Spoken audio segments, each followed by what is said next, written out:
श्री स्वामी समर्थ. तर मी घेतलेल्या आहेत हे हिरव्या मिरच्या. हिरव्या मिरचीचं काय करणार आहे, ठेचा नाही करणार. तर मी असं पोटं फाडून घेतलेले आहे. एवढ्या मिरच्या घेतलेल्या आहेत, तोंडी लावायला भाजी करणार आहे मिरचीची. इथं पाणी उकळत आहे. ह्या उकळत्या पाण्यामध्ये तुम्ही घातलात काय कधी मिरची? मी तर घालते. मी कधी दह्यातली करते, कधी गरम पाण्यातली करते. तर या गरम पाण्यामध्ये घातल्यावर आहे की नाही, ह्याचा जो तिखटपणा आहे तो निघून जातो.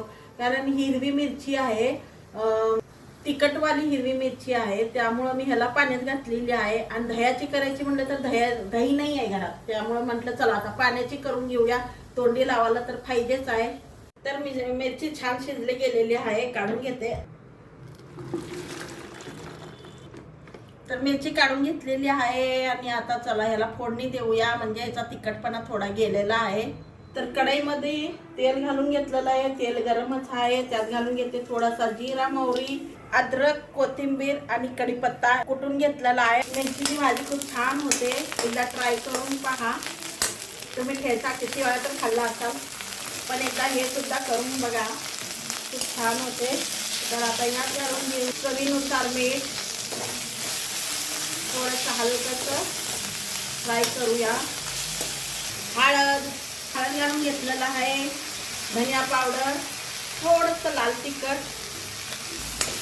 आणि आता घालून घेऊया शेंगाचा कुट्टा. शेंगाचा कुट्टा तुमच्या आवडीनुसार कम जादा करू शकता. घालू वाटलं घाला, नाही घातलं तरी बी चालेल, पण मी घालते कारण जरा तिखट आहे मिरची. 2-4 चमचा घालून घेतलेली आहे. अर्धी पाऊण वाटी म्हटलं तरी चालेल. थोडंसं पाणी घालून घेते अजून, आणि थोडंसं घरात लिंबू नाही, दही नाही, म्हणून मी पाण्यातली मिरची केलेली आहे. लिंबू सत्व घालून घेते. सायट्रिक ॲसिड म्हणतो, कोण लिंबूचं फूल म्हणतं, लिंबू साखर म्हणतं, तर थोडी घालून घेतलेली आहे आंबटपणासाठी. तर आपली मिरचीची भाजी म्हणता, या मिरची फ्राय म्हणता, तर आपली तयार आहे. तर काढून घेऊया. गॅस बंद करून घेते. तर बघू शकता किती छान झालेली आहे.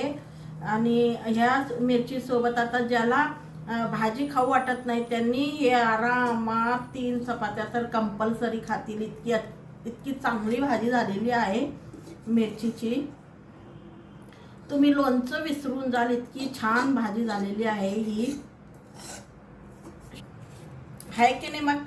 कमाल धमाल. तर चला एक नवीन रेसिपी सोबत भेटूया. आता चला तर बाय. चला.